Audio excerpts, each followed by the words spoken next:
میں کیوں یہاں ہوں، میں کہاں سے آیا، میں کہاں جا رہا ہوں، میری موت کس چیز کا نام ہے، موت کے بعد کیا میں کچھ رہوں گا بھی کہ نہیں، ایک کانشنس جو میری جو کانشسنس ہے یہ ختم ہو جائے گی، اس کے بعد کیا چیز ہوگی جس کو میں خود اپنی ذات کا نام دوں، میں یہ جسم ہوں یا میں کوئی اور وجود بھی رکھتا ہوں۔ یہ ایسے سوالات ہیں جس کے جواب دینے کا انسان ہمیشہ متلاشی رہا، ان کو ڈھونڈنے کا۔ ان سوالات کو انسان نے خود ہی ڈھونڈا، تلاش کیا، خود ہی اپنے من کو بھانے کے لیے جوابات نکالے، اسی کا نام مذہب رکھا۔ ایک چیز یہ بھی ہے، ایک نظریہ یہ بھی ہے، جیسے دیکھیں میں ابھی پیچھے یہ بات کروں گا، ہو سکتا ہے میری بات ابھی زیادہ مربوط نہ ہو، بات چلے گی تو آپ کے سوالات آئیں گے، پھر ہو سکتا ہے اس میں کوئی ربط پیدا ہو جائے۔ مذاہب کی لسٹ میں بدھزم ہمارا ایک مذہب ہے جسے ہم ریلیجن کہتے ہیں۔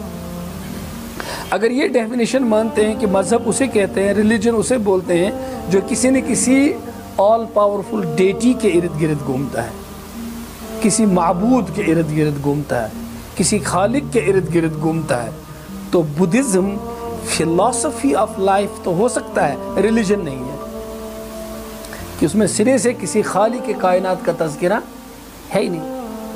اور خود گوتم بدھا سے جب اس کے ڈسائپلز نے کہا کہ اب آپ ہمارے لیے کیا تجویز کرتے ہیں، ہم سے کیا نصیحت ہے، انہوں نے کہا کہ میں تم کو کوئی چیز نہیں بتانا چاہتا ہوں، جس طرح سے میں اپنی روشنی پر پہنچا تم کو بھی آزاد چھوڑتا ہوں، میری طرف سے کوئی پرسپٹ نہیں ہے تم کو۔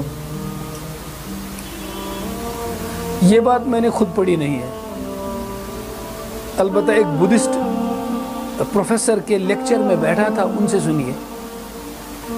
ان کا غالباً اس لیے یہ کہنا زیادہ تھا، انہوں نے سٹرس کیا کہ دوسرے مذہبوں میں جو بانی ہوتا ہے مذہب کا، وہ پھر اپنی ارشادات لوگوں کو کرتا ہے کہ دیکھو یہ مذہب ہے، اس کے یہ اصول ہیں، اس کے یہ ضوابط ہیں، ان پر چلو۔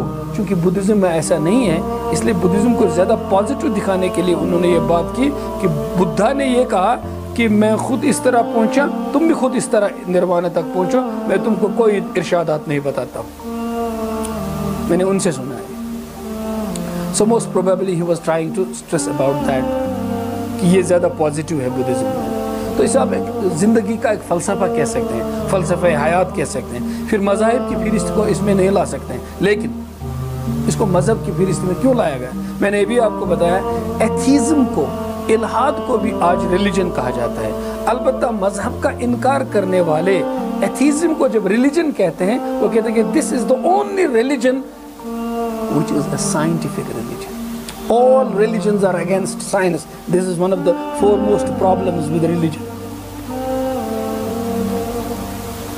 جو لوگ کہتے ہیں کہ مذہب میں پرابلم ہے اور مذہب خود ایک پرابلم ہے، ان کا کہنا ہے کہ مذہب میں ایک بہت بڑی پرابلم یہ ہے، یہ عقل اور سائنس کے خلاف ہے۔ کیوں؟ میں پہلے پرابلمز ہی ڈسکس کروں گا، پھر سولوشنز ڈسکس کروں گا، اور کوشش کروں گا کہ انصاف کروں، سب کی بات کروں۔ مذہب کو پرابلم بتانے والے لوگوں کا کہنا یہ ہے کہ دیکھیے جب انسان دنیا پہ آیا، دنیا میں اس کے پاس کیا اپنی انر جو پوٹینشلز ہیں انسان کے، وہ کیا ہے؟ ایک آزاد عقل ہے، ایک سوچ ہے۔ اس سوچ میں سب سے بڑی چیز جو ہے وہ ہے کیوریازٹی۔ اس کیوریازٹی کی جو انرجی ہے، اس کے پروں سے آدمی اڑنا چاہتا ہے، تحقیق چاہتا ہے، کھوج لگانا چاہتا ہے، کسی چیز کا انکار کرتا ہے، کسی چیز کا اقرار کرتا ہے۔ گویا آدمی کے پاس آزادی کی سب سے بڑی جو سواری ہے وہ اس کی عقل ہے، اور مذہب سب سے بڑا دشمن ہے اسی عقل کا۔ یہ آتے ہی اس کھوج کے دروازے بند کر دیتا ہے۔ آواز سمجھ رہے ہیں؟ میں یہ باتیں آپ سے نہ کرتا، اس لیے کرتا ہوں کہ آج نہ کل آپ کے ذہن میں یہ باتیں آ ہی جائیں گی۔ اور ان باتوں کو آپ تک لائے گا کون؟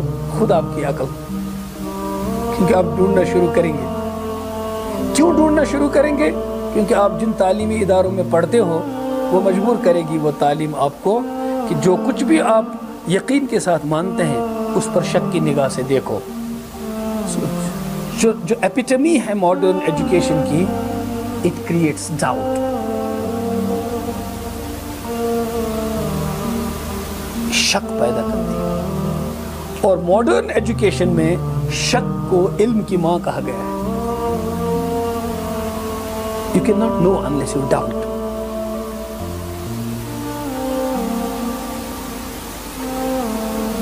میں اس لیے بھی یہ باتیں کہتا ہوں کہ اگر میں بات وہ کروں جو ابھی مجھے کرنی ہے، صرف اسی بات سے شروع کروں، تو آپ ضرور کہیں گے کہ ایک مولوی صاحب بات کر رہے ہیں، دنیا کا پتہ نہیں ہے کہاں پہنچ گئی۔ اس لیے میں یہ بتاؤں گا کہ آپ کو ہم ٹیڑھے کوچوں سے بھی واقف ہیں، لیکن ایک سیدھی گلی بھی ہے جہاں سے گزرنا ضرور چاہیے۔ پھر آپ کی عقل کے سامنے یہ رکھیں گے کہ آپ یہ ساری گلیاں جو ہیں ان کو دیکھنے کی کوشش کر رہے ہیں، تو ایک اور گلی میں جانے کی کوشش کیوں نہیں کرتے ہیں؟ وہ بھی تو عقل ہی کہتی ہے اس گلی کو بھی دیکھ لیں، اس کو بھی دیکھ لیں۔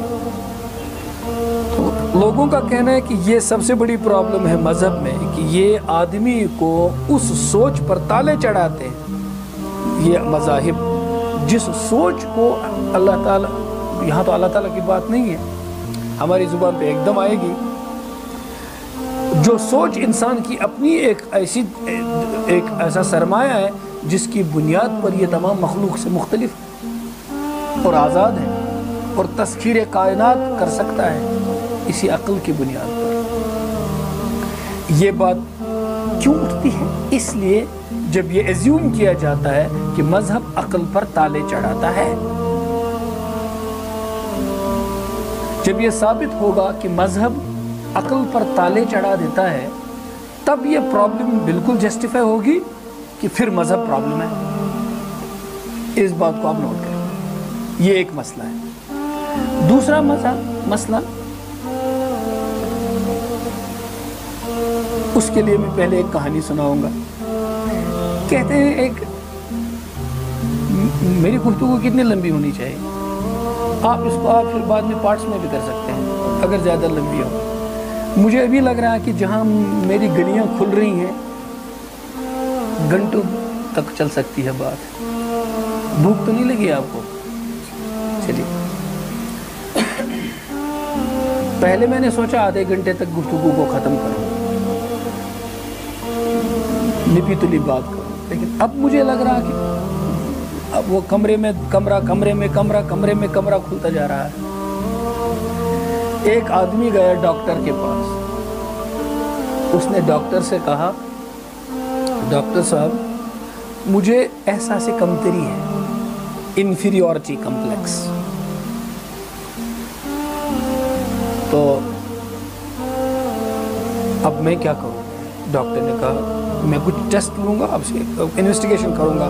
تو انہوں نے کچھ ٹیسٹس کیے، اس کے کچھ پوچھا، کچھ بتایا وغیرہ۔ تو اس کے بعد تھوڑی دیر کے بعد ڈاکٹر صاحب آئے اور اس پیشنٹ سے کہا I'll give you a good news, but at the same time I'm going to give you a bad news too. Good news یہ ہے کہ you don't have any inferiority complex at all. کوئی ایسا کمتری نہیں ہے، چلو عیش کرو۔ اچھا بیڈ نیوز کیا ہے؟ کہ بیڈ نیوز ہے کہ you are inferior. احساس کمتری نہیں ہے، آپ کمتر ہو۔ تو احساس کمتری کس کو ہو جاتا ہے؟ یہ کوئی احساس نہیں ہے، آپ برتر نہیں ہوتے ہیں اور احساس کمتری ہو جاتا ہے۔ احساس کمتری اسی کو ہوتا ہے جو خود کمتر ہی ہوتا ہے، ورنہ اس کو احساس کمتری نہیں ہوگا۔